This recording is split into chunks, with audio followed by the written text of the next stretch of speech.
over there. But It anyway, says we're live right now, so I think we're rocking and rolling.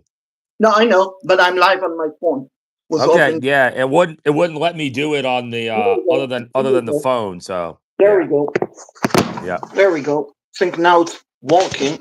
No, but anyway, let's get started. So, ladies and gentlemen, for those who don't know, this is Travis T-Bone Hancock, host of the Mac Attack Show, host of the Born in Mac and WFNZ 610 and 99.7, if I remember correctly. 90 Mac and Bone Show 92.7. Yeah, yeah, yeah. So you almost got it, but you put my name first, which I appreciate because I'm trying to make sure that we get them back off the show, like get them out, like just make this the Bone and Shaked show. What do you say? We need to do that here at some point, right? Yeah, definitely, as you will Yeah, come regularly. So, yeah. absolutely. So, we have I Pantos feel Bone, like I feel like we're we could be you and I could be Johnny Carson and Ed McMahon. or either uh, uh, JJ Jensen and Johnny Akel, Yeah, which that's would another probably that's another be, great duo. Yep, yep, yep, which yep. would probably be JJ because JJ liked to talk a lot, and so Joe Bruno and John Aarons. That's another great duo, right? That's another great it's another great duo. Yeah. true. But Yeah. I don't is a big sport fan. I mean, we know Joe is a big Eagles fan. So let's talk about the Super Bowl. My headset aside, as won't need them to not apparently. So that, in my opinion, born very boring Super Bowl. Yeah, that's probably when you look at the way the game played out, the halftime show, the commercials, hard to really gather a whole lot of entertainment out of that unless you're wagering on the game or maybe you're a big Kendrick Lamar fan. I didn't really it's it's amazing that it got the viewership that it did, 126 million people, and set a record when it was largely forgettable outside of the Eagles winning the championship and the Chiefs not winning, which is a big deal. But yeah, I don't think we're going to look back and remember a whole lot about this one besides the Eagles won, Chiefs lost, but there's not a whole lot to glean out of the result or really the whole evening. It wasn't great overall. I didn't love a lot of it. You're right. Yeah, I mean, whoever did the Fox graphic, my guess is probably retiring. That is my guess because that was terrible. That was terrible graphic. I mean, you have something working so well. Why change it? Oh, you're talking about the score bug? Yeah, See, we talked about this on the Bone Show on 92.7 WFNZ 6 to 10 a.m. I don't really get involved in too many of the I don't really care too much about the score bugs. I know some people do. You get into it. That's fine. A lot of people seem to care. But the thing I cared about the most was the score that was on the graphic because I had money on the game. So I cared what it actually said. It did look like my dad sent me a text during the game and said that my grandmother, who's no longer with us, she's yeah. we think she's up in heaven. We think she is. We're not 100% sure which way she went, but she thinks that he said to me that she could see that from heaven. That's how big the score bug was. I don't think that's true, but it was. You're right. It was a very large thing that you could. It was a little distracting at first. I get that. But also not so much the large of it, how they did it. I mean, typically NFL and Fox. I'm laughing at Panthers Bowl comment. So NFL and Fox regular game, the graphic fantastic, similar small size, not different colors, not different. I mean, I'm seriously thinking whoever did it probably retiring or looking for Yeah, another job, and indeed. yeah. Well, So certainly they can show them that on their resume because all they have to do is say, "Look at the size of this giant graphic I made." It wouldn't take much to show people. All you got to do is say, "Look at the Super Bowl in this giant monstrosity that I created. It looked like they made it. It looked like, if you remember, Shaked, the computers that you and I probably played Oregon Trail on back in the day, when you shot things and you had to ford the rivers. It looked like it was made on one of those computers back like in 1991 that we used in school. Yeah, it was terrible. And thank you, Chris Vibe, for the congrats, and thank you for joining us. Make sure to follow Charlotte Vibe, should say NFL Yeah, reporter that's for the Panthers. Chris is a good dude, and I know he supports you. That's awesome to see for sure. Hey, look, we got a like on there, and it didn't come from us. How about that? That is fantastic. Make sure to hit the like button, subscribe, as We're always. trying to get you 1 million subscribers. We've got a ways to go, but I think with you and I, two good looking guys, I think we can get there probably at our current pace. We're going to get So, there. I think we're going to get there by the time flying cars are promised. I think you and I are going to get to 1 million, Chicken. How about that? no, I think 2 months. Have to Two be months. positive. We can do it. Then Yeah, I think so. Who's the next guest here on? I feel like you got to go bigger. You got to get bigger than me. You got to get Joe Bruno on next. Joe is not a big sport fan. Oh no, he's a big fan of you though. He would love it. I've talked to some people, and he's just waiting for the invite.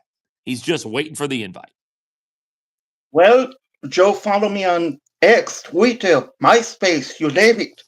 He can DM me and we'll get him Yeah, on. But like I I'll pass the say, word on. Yeah, I'll pass that word. he, he is not as he's not as big of a star as you. Oh, He is great. I'll be saving this clip for a while. He's great, Yeah. but he's not a sports show host. Oh, jeez. Yeah, I hate for him to find that out live. I think he might be in. He's watching live in here. Actually, I think he's actually in here. Hmm. Well. By the way, look at my background. It looks like I'm a hostage, doesn't it? Like, what is going? Like, where? It looks like I'm in an interrogation room right now. What you got? The jerseys? You got? Take us through that. What jerseys you got over there? Leggett, Bryce, CMC, Cam, which we won't talk about them, and the Yeah. guy, the guy who's Uncle DG in the NFL Committee Hall of Fame got it completely wrong. Yeah, no, I agree. What'd you think of the Cam stuff? That was pretty wild, huh? Cam is causing some controversy, isn't he? He is, but Cam is a big talker. Even when he played for the Panthers, he was a big time talker. Yeah. So in a way, he's similar to Robert Hunt. Very similar personality. Because Robert Hunt also like to talk to the media, like to talk to everyone. So is Cam. Yeah. Was a kill, but two side to it. Realistically, that team was terrible. We know that.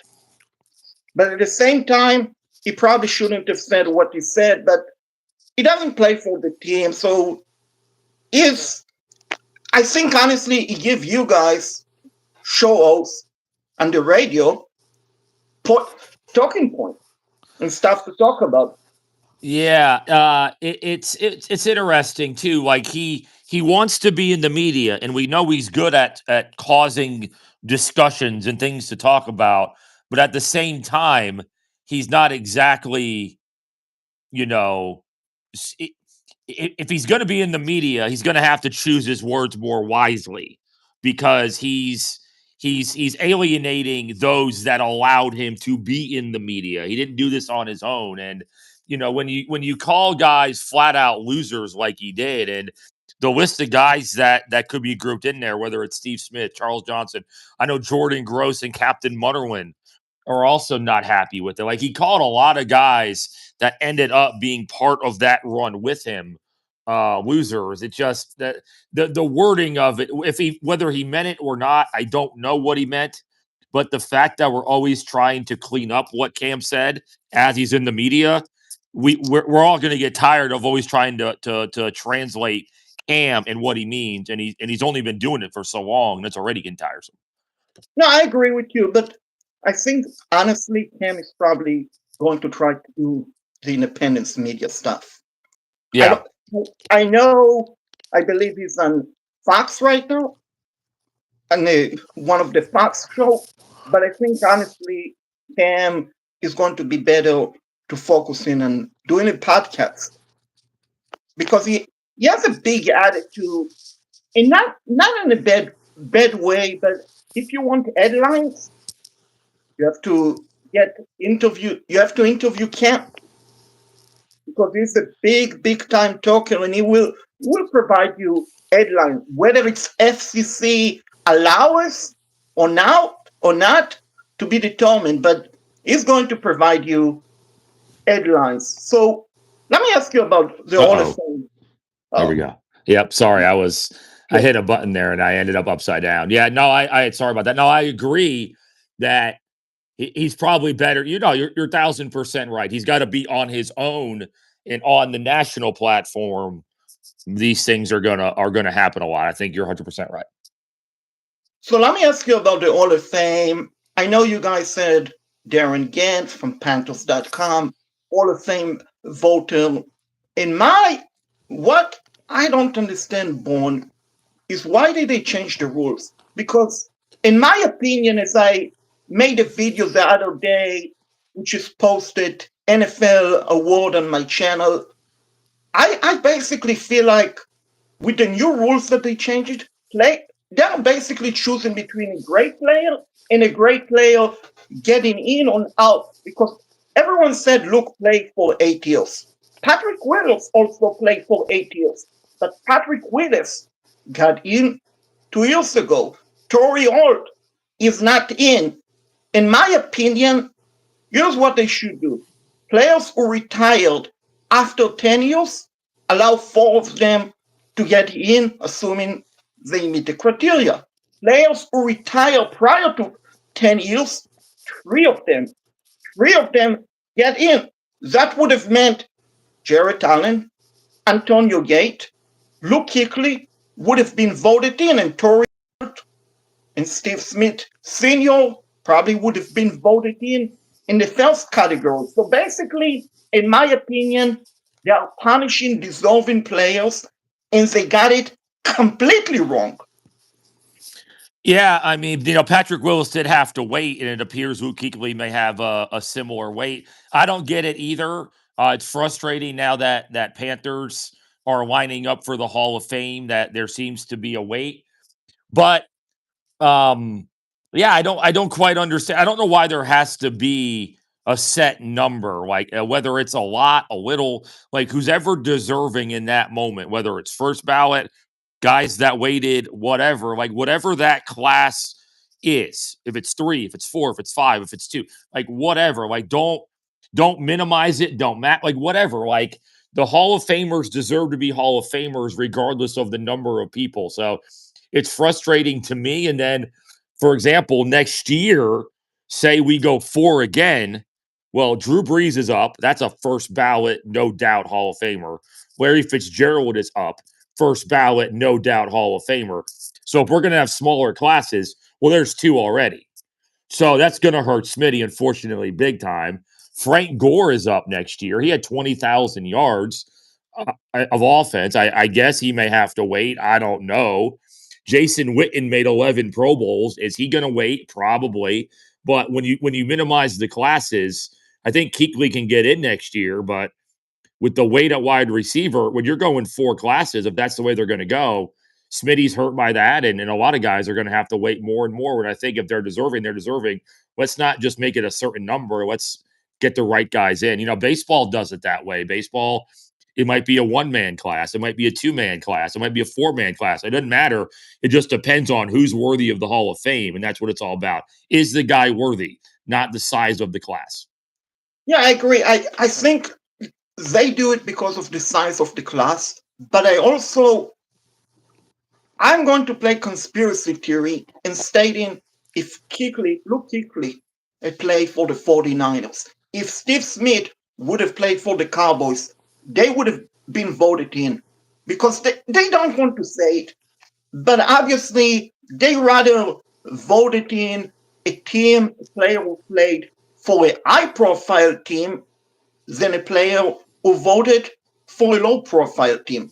See, I don't know because we just got Sam Mills and Julius Peppers in two of the last three classes, and two of the guys I just named, and Frank Gore and Jason Witten. I mean, they probably, based off numbers, should be first ballot Hall of Famers, but now I don't know. And they played for the Niners and Cowboys, so they may have to wait. I don't know. I'm not.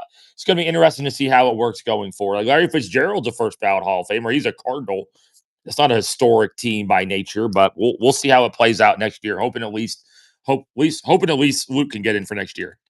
Yeah, which could be difficult because also Eli Manning is on the list. Like I say, they need to change. They need to change the rules. They probably did it because I mean I heard Darren Gann saying they want to make it tougher. But my opinion, the reason why they did it, they're probably running out of space. They literally potentially running out of space in the museum, NFL Hall of Fame. In that case, build a bigger museum or something because, like I said, it's basically punishing a player who shouldn't be punished because Steve Smith Sr., for example, the first 2 years of his career, I don't know if you remember, Bourne, but he was a great, phenomenal return. Yeah. In one of the game, I believe against the Vikings. Yeah, it was first game. Yeah, good call. Yeah. 100 rushing, 100-yard kickoff return. Now, Andre Johnson, very good wideout for the Texans. Number one, he never played in the Super Bowl. I don't believe he even played in the playoff games because at the time the Texans were terrible. And so I was asked about the Vero. So I will answer that in a second. Oh, we got trolls in the chat, man. This feels like the Mac and Bone show. We got people trying to troll. It's the same people. I can't go anywhere. I'm talking to a friend, and I got the same people in here saying the same thing. These people follow me, Shaquette. I try to get away, and these people just follow me. No, I appreciate. So now make sure to subscribe and hit the like button while you're trolling the show. But anyway, are you making money off of this, or how much are we getting paid for this tonight? If we get 1 million, we can split it. We got to get 1 million people. Okay, well, geez, Luis. All right, well, we're gonna be here for a while. I better put my jammies on. Yeah, 1 million subscribers, millions like. And next time, get Mac on. I mean, I'm sure he can dance whenever. Wait, you want me to book the guests? You want me to be the guest? I can't do it all here. Jeez, I'm wearing down. I'm getting tired. It's way past my bedtime, by the way. Sorry to hear about that.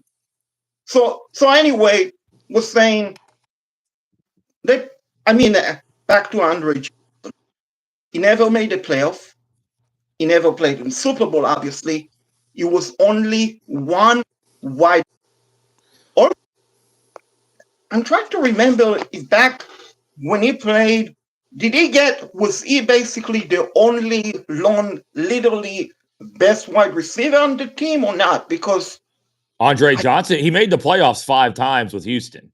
He made the playoffs 5 times. No, he deserved it. He's one of the best. And again, he played for Houston. They weren't the most talented team in the world, and it's kind of like Smitty. He was really the only option at times. So yeah, no, Andre Johnson deserved to get in, but Smith.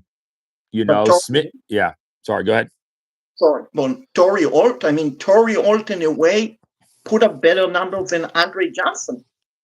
Yeah, but Torrey Holt also played for one of the most prolific offenses ever. So Torrey Holt and Reggie Wayne are interesting because they weren't the solo. Bless you, Mabel. Mabel, you okay? Sorry, we got a fur ball over here. Get it up. Come on, mama. All right, good to go. Torrey Holt and Reggie Wayne were with Marvin Harrison and Isaac Bruce, 2 fellow Hall of Famers. They played with Kurt Warner, Peyton Manning, Marshall Faulk. I mean, the list goes Dallas Clark. It goes on and on. Andre Johnson and Smitty did not have those offensive weapons around them. If you put Steve Smith on St. Louis, you put Steve Smith on Indianapolis with Marvin Harrison and Isaac Bruce and those guys. No disrespect to the guys that Steve Smith played with. he might be one of the most prolific wide receivers ever. He already is. But what would Smitty's numbers be if he played with those guys? It would be absolutely astronomical, and he'd already be in the Hall of Fame. Or he'd be in Yeah, there. Yeah, yeah. I think about Steve Smith. They won't say it, but I think part of the reason why he's not getting in because of his off the field issues. Early on in his career with Anthony Bright and so on, which of course that was years ago when he was a rookie and all of that. But I believe it might damage his reputation to some degree on the voters' minds. Even though that was years ago, I believe it's playing a factor. Yeah, it's certainly possible. I don't disagree. I don't agree with it, but I agree with your assessment that maybe the that stuff is holding them back just a little bit. I don't disagree with you on that. So I was asked by Rachel, what am I thinking of Vero return? I mean, do I have a choice? I mean, I'm not David Tepper, obviously, because if I was, I wouldn't be wearing Bryce Young gel, and I would have a bald L. You'd be throwing money in the air and waving your hands like you just don't care. You'd be paying me to do this is what you'd be doing. Exactly. And Mabel Yeah. Yeah. She says hello, by the way. said hello back. So I'm not David Tepper. I'm Dave Canales. Do I agree with the decision back? Absolutely not. Now, I believe Gerald Vero off the field is a great guy. I'm sure he is. But here's my opinion. And I understand that they have injuries. They had injuries. At the same time, my opinion, when you step on the field, you have to give it all you got. And if you don't, you should not play the players. And injuries or not, I mean, I look at other teams. I look at Charlotte Vibe asked you a question. I'm looking at other teams, and I see them playing tough. I see. I mean, we are talking about billionaires, potentially billionaires or millionaires, I should say correctly. Millionaires players, and if you don't play hard, you should not play. And when you run right through when you easily allow a run right through the middle, yeah, it might be a scheme issue, but it's also an effort issue.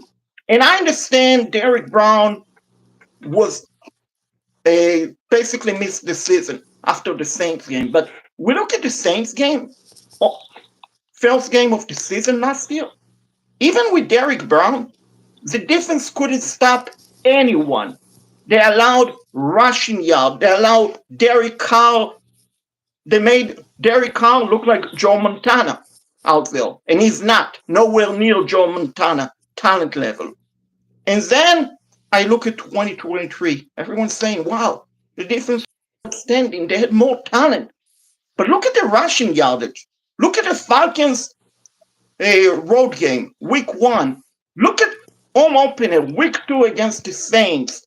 Look at the game against Green Bay when Bryce showed some life and played great. They allowed over 200 yards rushing yard. So you're saying it's talent? It's probably, in my opinion, the 3-4 that is the problem.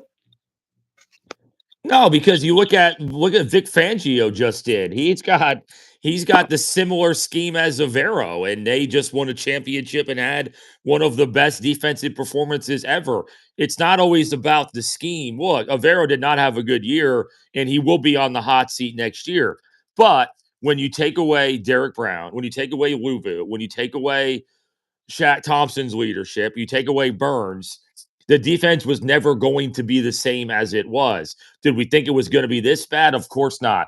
But I think you have to give him a chance and you have to build up more talent. He didn't go from a viable head coaching option in the league to a guy that just forgot how to coach. He's got to make adjustments. The talent's got to get better.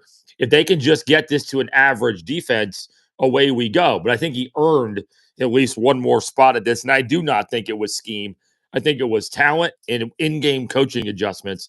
I think they're going to be a lot better next year if they can increase the depth on the team. To me, this was more of a Scott Fitterer problem pre-Dan Morgan because they took away the depth of the football team, and you saw it all year. They had no depth. They had frontline problems, but they also had second line problems, third line problems. Look at the names of some of the guys that were playing. They were like Guess Who characters. Remember the board game Guess Who? There were guys that I had no idea. There were little short bald men with weird names playing I don't know who these guys were. Fitty Marlowe, my producer, I think, was rushing the quarterback at some point. I don't know who these guys were, and I don't think that's on Avero, but want to thank Rachel for the question and sending us down this deep, dark path. She sent us down. We were vibing, Shaked. We were going, you and I were having a great time. And Rachel entered the chat, and all of a sudden, all heck breaks loose. But let me play, thank you, Boone. Let me play devil advocate. Nick Scott, Jordan Fuller, who recommends them to be signed by the Panthers? Evero. Was Nick Scott, Jordan Fuller a good players? Absolutely not. They're probably going to be signing elsewhere. So I agree, unfortunately, reluctantly, it is what it is. It's not getting fired. At the same time, they have to play much better. They really do. And hopefully, Dan Morgans can find some dogs in free agency in the draft, because I truly believe this team is very similar path to the Lions team. I'm not saying 14 wins, but before the season started, I told Charlotte Vibe, Chris Jenkins, no relationship to former Panthers great from Maryland, I believe, Chris Jenkins, used to wear number 94 back in the days. Yeah. So anyway, I told them before the Saint season opener, the Panthers opener, this team of the 2022 Lions team, not a very good team, but competitive. Dave Canales remind me of Dan Campbell, energy-wise. And now, I mean, realistically, the 2024 team was similar to the 2022 Lions team, which means the 2023 Lions team made the playoff. And the bottom line, NFC South is a joke. I mean, yeah, the Saint hired 26 years old Kellen Moore to be their next head coach, but they are in cap room hell unless Mickey Lunis can borrow money from the casino, something like that, which I don't think it's allowed by the NFL. They are in cap room hell. I mean, they are looking at probably 60 million, and they can extend and all of that. But sooner rather than later, it will catch on to them. Well, thanks for having me. I got to go hit the bed here. I got to get ready for the Mac and Bone show tomorrow. We got to do this again, though. I had a great time, and I am very proud of you for doing this. I know you got a new setup. Sounds wonderful. You're doing great. Yeah, there you go. So we got to do this. You even got some people in the chat here tonight. That's cool to see, man. Yeah, appreciate it. So we will walk out next time, and you're all welcome to come. So we'll walk on the next time because we have to talk about the NBA. Yeah, no doubt. Also, I'll give you a tour of all my sports action figures next time. I got them all right over here hanging out, so we can go through those next time. Fantastic. Looking forward to it. Thank you, Bon. All right, proud of you, man. Appreciate you. Okay. Thanks. You too. Bye-bye. All right, man. Bye.